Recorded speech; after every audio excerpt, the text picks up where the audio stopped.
सुंदर, अप्रतिम, मनमोहक सौभाग्य अलंकार मंगळसूत्र महोत्सव 100% जीएसटी फ्री. मयूर अलंकार, सराफ बाजार आणि गंगापूर रोड, नाशिक. ताज्या बातम्यांसाठी नाशिक न्यूजच्या YouTube चॅनलला सबस्क्राइब करा आणि बेल आयकॉनला प्रेस करा.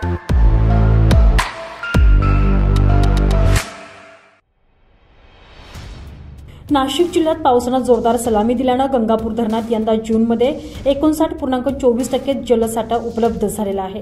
गेल्या वर्षीच्या 17.10% साठ्याच्या तुलनेत तो 42.14% अधिक आहे.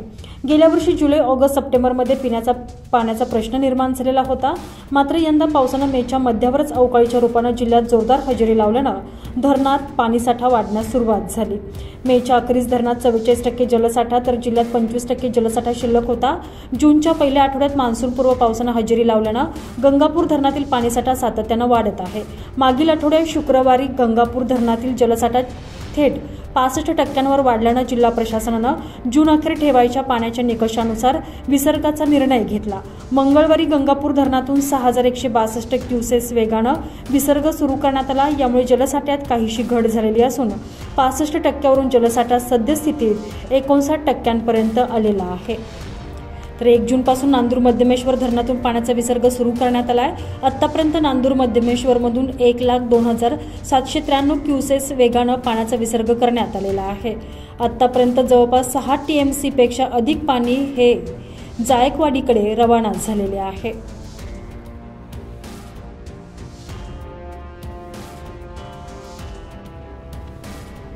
संजय परमार, नाशिक न्यूज, नाशिक.